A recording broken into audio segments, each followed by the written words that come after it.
following Answers for Elders podcast features author, innovator, Alzheimer's and dementia family coach, Faith Marshall.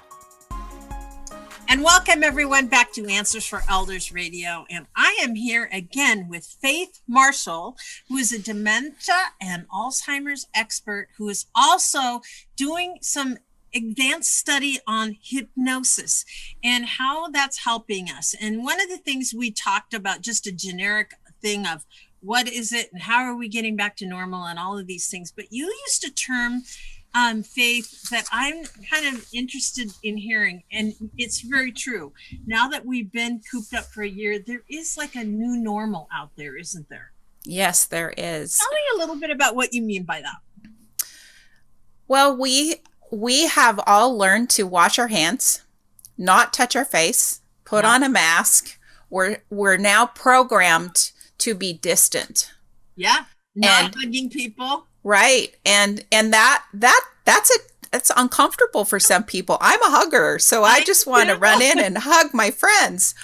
So you have that, it's like you have this barrier, right? And we need to learn what that means to us. And you don't want to make someone feel uncomfortable. Right. Even if you're vaccinated, you don't want to make someone feel comfortable by getting in their space. So now we have this new normal of respecting a space that we maybe didn't respect before. Mm-hmm.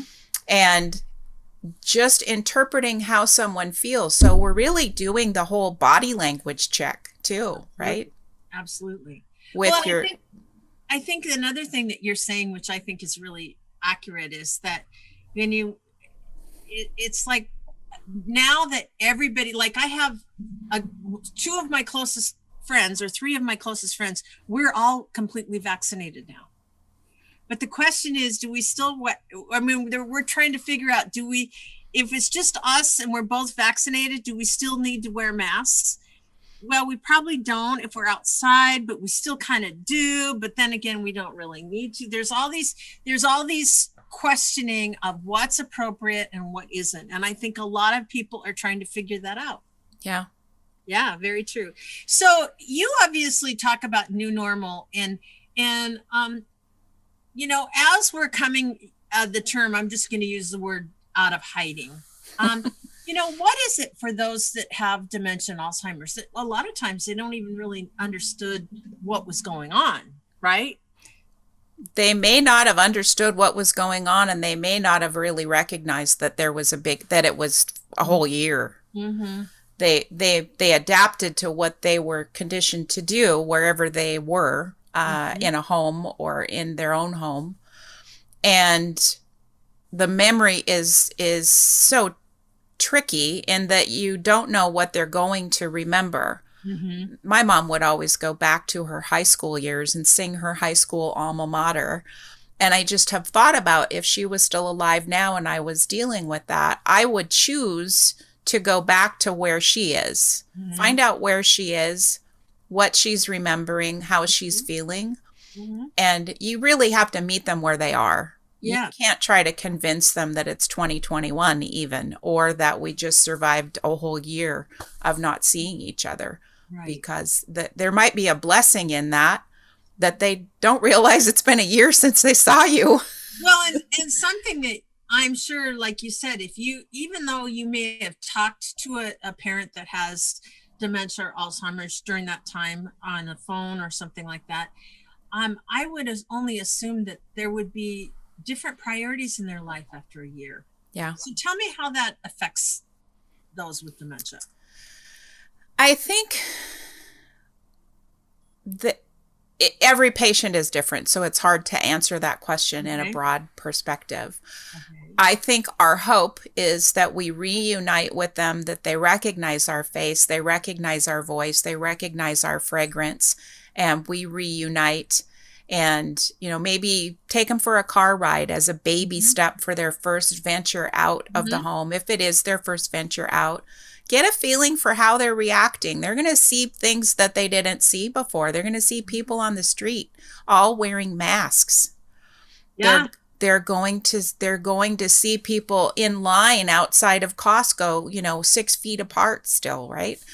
So there's so many things that are different that they may or may not even notice or recognize, but there might be questions. Mm-hmm. My mom had a habit of really paying attention when we were driving, and she'd be reading street signs, and she'd be watching people, and she'd be seeing what color truck was in front of us. And it just always amazed me that she was focusing on that level of detail. Sure. So I can only imagine that each experience is going to be different for every family member. It's just like, a 2-year-old that you're taking to the store. You don't quite know what's going to happen. I know.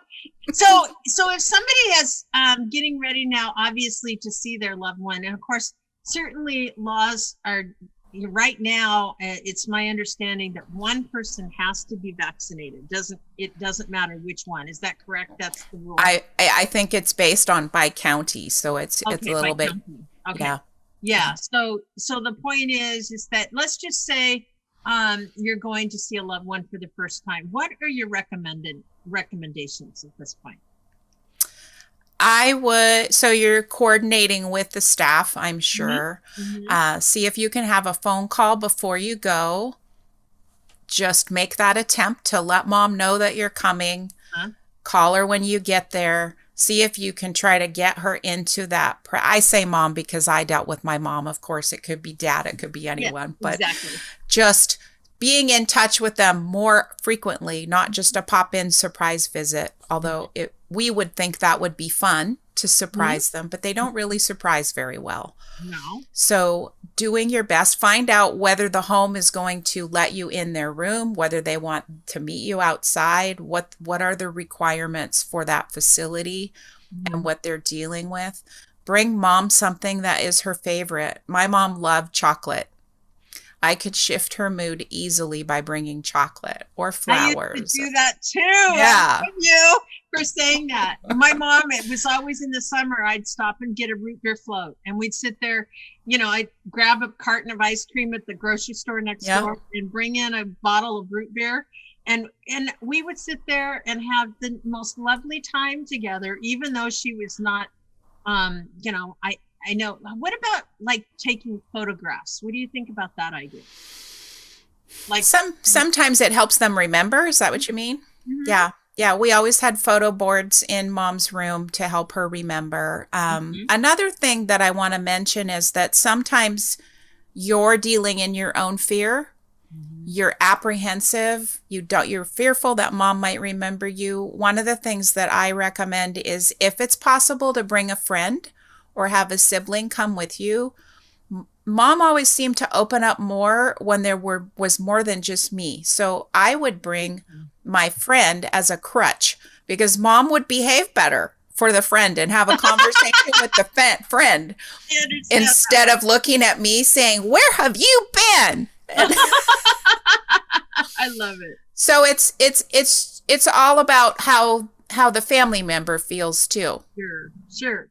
Well, and I think the other thing is that just thinking is your expectations. I think letting go of your own personal expectations. Yes. Meet with your loved one. Mom's going to be probably different every time you show up, and it's not necessarily going to be, it might be a good day or it might be a bad day. Right. That's one of the things about dementia and Alzheimer's. I always knew my mother would have a urinary tract infection, a UTI, because if she started acting a little bit more pronounced with her dementia, right away I had them check her. Absolutely. Yeah.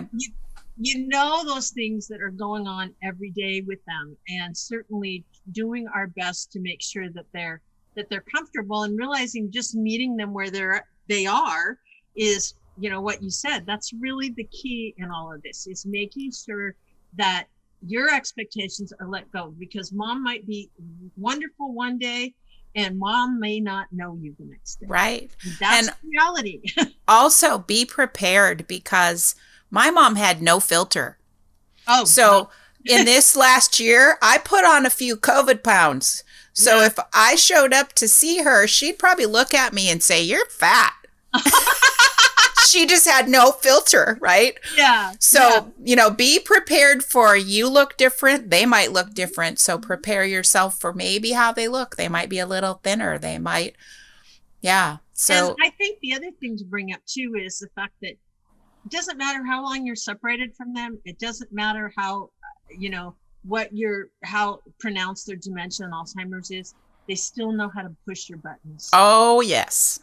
And so learning to take care of your own self. Yes. I know for me, I learned with my mother, she still knew how to push my buttons, even when she, her dementia got more pronounced.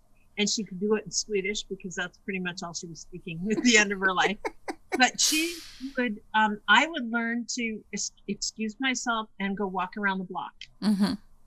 Making sure that you're taking care of yourself in the process and not getting into it with somebody that has dementia or Alzheimer's. Yes. They don't have, their reality is their reality. It's not going to change. No. And it's certainly not going to be your perception of life. Right. And it's a waste of your energy to try to convince them otherwise. You just, do the dance. And I say it's like dancing with dementia. Right. It's like they're leading and you're following. And exactly. you may miss a step, but it's okay. So Faith, we have 1 minute left. Give us just a really quick summary of what do you do to help families and how do we reach you? I love meeting with families and just kind of learning where they're at, what the siblings are contributing, and kind of come out with a list of things to do so that they can cooperate and collaborate their efforts in support of their loved one. Mm-hmm. And you can schedule a call with me by going to Awakenings Hypnosis and Coaching, and it'll give you an option to schedule a free complimentary call that we can just strategize and see if I can help your family. Well, and we would love to certainly do more of this with you because I think a lot of the things, there are ways of communicating with our loved ones. We just have to find them. And you're certainly, a communications helper to do that. So we're looking forward to having Faith with us for the rest of this hour, everyone. And she'll be right back with us right after this. Thank you, Suzanne. We would like to thank you for joining us in this podcast. Faith is here to support you and your family on this journey. She will help you to come together in harmony, creating the best team in advocating for your loved one's care. So call Faith at 855-363-2484 to receive a $200 gift card just by mentioning that you've heard these podcasts. Again, that number is 855-363-2484. And guess what? That spells Faith, 855-3-FAITH.